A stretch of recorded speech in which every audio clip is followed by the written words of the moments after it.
Yeah, Bruce Frindall, thanks for coming. Bruce is a manager at the Mile High Flood District in Denver, a water resources engineer. Been using PostGIS for hydraulic modeling, stream network analysis, environmental management, and as far as I recall, a longtime member of the PostGIS community. Your name tickles my brain all the way back to the early days. I started using PostGIS in 2003, I believe it was, and some web mapping applications, which were a lot of fun. And then somebody named Google Maps came out and kind of killed that effort. Yeah. Thank you very much. I'm going to talk about a nice little side project I did for our flood warning system. And it's using linear referencing, which I've always enjoyed, but never used in a lot of ways. But this was a really fun one to do. Again, I'm with the Mile High Flood District, as Paul mentioned.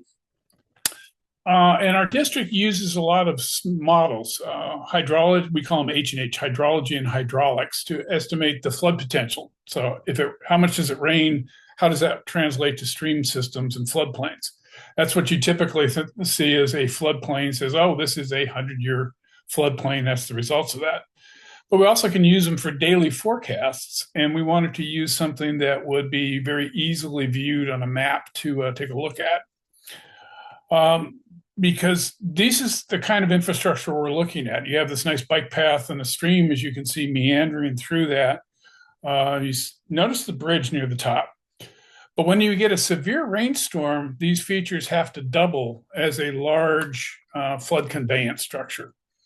And those two pictures were taken about 2 days apart. So we can have very high flows with some very severe rain, and we want to get a handle on how these stream systems will react based on we model them the storm sewers, the open channels, and everything, and bridges, and we want to model that to take a look at it. How we do that is something called SWIM, which is stormwater management model. It's a very well used and well established model. It's free, open source. There's a Python version of it. There's a couple PC versions of it that do really well, and it simulates, as it says, rainfall runoff. Rainfall comes down, hits buildings, hits grass, hits various channels, and it converts that rainfall into a storm runoff. So we can get some kind of ideas here. This kind of conceptual plan doesn't show the open streams. That's kind of the outside of the drainage pipe. And that's what we want to talk about is the various stream networks that our rain system or drainage systems convey water into. It's not this. This is a different kind of swim. So typically how you use it is you define the various schematics in which we call them links and nodes. And the nodes define where things come together. They receive runoff from drainage basins. They receive runoff from an upstream channel.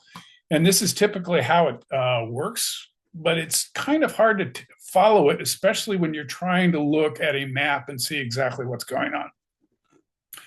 So this is what we do. If we've got it georeferenced by, this means the coordinates of the various nodes are in a generally good location. This is what the schematic looks like. Some of it can be pretty good. Some of it can be very confusing. And as they're an underlying stream network that we have in our GIS systems, they go through great pains to align and digitize. And we want to use the stream network as the reference for these schematics so they become much more clear and easier to understand. First off, what we know is the SWIM model uses an interesting data format. It's all one big text file. And when we use coordinate systems, it's just a space delimited XY coordinates. So there's no uniform interface to take a look at them that we can instantly dump them into a GIS format.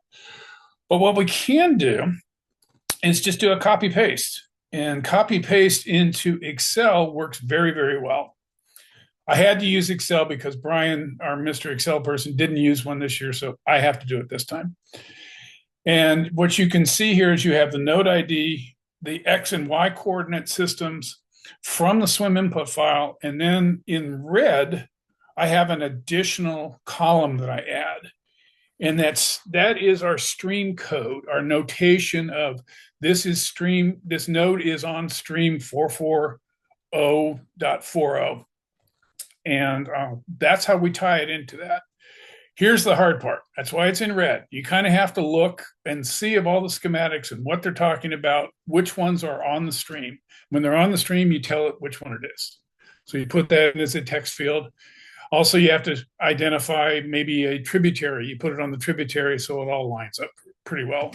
But at this point, it's in Excel. You've got all the information that you need. And then, of course, you do the magic of OGR FDW. So we can just go into Excel as a foreign data wrapper, tell her what the server is, just the location of the spreadsheet, and then do a create the foreign table that identifies the nodes in this particular spreadsheet. Of course, as you know, it's very easy. You just you go to the directory where your spreadsheet is and tell OGR FDW info and say, build me a foreign table. And all this is basically spit out for you. So that makes it very easy. And then now you are linking directly to the Excel spreadsheet with the same information. So now you've got the node ID, you've got the X, Y coordinates, and the stream that it's located on. We also have our stream layer, and this is in a Esri File GeoDatabase. Our GIS shop is Esri shop, and we have to work with that. But with OGR FDW, it's very easy to point to a File GeoDatabase. We can even do a read-write with it if we want to. So now we have identified the code stream and a GIS coordinates for it. Do the same trick. We import that as a foreign table. Again, very easy to do. It handles open file geodatabases very well. We put all the information in there, and then we have the streams layer. So now we have the streams layer and our data nodes, or swim nodes, both in PostGIS as a foreign data table.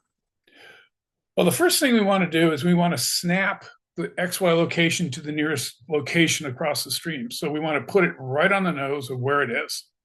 So we select the node, we put it in the correct, make a point out of with the correct shred, do it as a shape from the nodes. Then we snap to the closest point in the stream layer. So we get a point. Then we get from that point, we pull the XY coordinates back out of it and grab the ones we snap to it from the ones that had a stream notation. The ones that didn't have the stream notation just return the same ones that you had before. So we get back again the same IDs, the XY coordinates. If they're not in the stream, snap to a stream, we get the same ones that we did before because we used the left join. If we do point to a particular stream location, then we get the updated stream locations. At this point in pgadmin, just copy, paste, and throw it back into Excel. So now we have those at the locations of the various streams. We have them back in Excel, which we can then put back into the swim input file. Now, the other thing is the conduits. These are the locations. They have a from node and a to node. So we have the name of the link. We have the from node, the to node. And again, it's the same thing. We do a copy, paste, put this into another tab into that same Excel spreadsheet. And you have the ID, you have a from node, a to node, and then a stream. If this conduit is along a stream, we tell it which stream to snap it to. Again, a little bit of difficulty, tedious type thing, but this is all worth it when we put it together. So now let's actually do some linear referencing. Well, we get the links, again, from a foreign table from OGR FDW. And then here's a multi-step process. Don't worry if it's hard to follow. I'll be freely giving the code away. But first, you get the from nodes. You find the node you're talking about. Get the X and Y coordinates from that other table, and then tie it to the stream. You have the point start and the point end. So you get those two from the XY coordinates. Then the points XY. I do CTEs because it makes it much easier to follow. So you make a point for each one of those. So now you have a starting point and an ending point. Then you do what I call points M, or this is where you're actually doing what's called a line locate point. So take a stream and a point, find the percentage of where it falls on the line. So you have a starting point in percentage, an ending point in percentage. Now you have the stream segment and a starting and ending location along that stream. So we do what's called a line substring. So we take the shape of the line, the from measure to measure or location along the line. And that gives you a substring along the line from those 2 points from the various nodes. So we have everything we need for the link. I throw in here, as you see, this ST simplified preserved topology. If your stream segment has a lot of points and you don't really need them all for a visual, you can do a simplify. This one with 0, it handles all of them. But in my case, I'll just say you can cut that down if you have too many points. Then you have a shape from the substrings. Now, at this point, you have a shape, and some swim things can use that as a shape. It can convert it to a shape file, but I'm going to go directly into the import file, and I'm going to explode those substrings, and we'll select that, and we get all the XY coordinates for every one of the IDs. So we've dumped the points. We have all the XY coordinates along the stream segment, and we have the ID going according to that. And at this point, we have it in exactly the same format that we need for the vertices in the swim input. So here's the text file. We dump it back into there, and now we save that file for the swim run. Now our model has all these georeference, and it's snapped to the stream segment. So on the left is the conceptual before we had it. This is just the straight segments between the nodes. You can kind of see, you kind of get a good idea. And that on the right, it's actually snapped to our official Streamloader. Very easy to do. Once you're done with that, you just save a copy of that Excel spreadsheet. And if you ever have to go back to it, for instance, you're updating the model or you're updating the stream segment, you just simply go back and rerun it with that information. So it becomes visually much more intuitive, much clearer. Here's another example of, if you look over on the left, I don't know if you can see my mouse, but where is this one going? Is it sliding down to the left? Is it right? Is it up to the top? Whereas in the stream segment, once we georeferenced it, it's clear where it's going and where the various information is. At that point, we can visually see what's going on. We know where it is. It's very accurate. And that point becomes pretty easy. This is why you want to automate it and do it with PostGIS. It's great because we have all these models. Some of them have been georeferenced.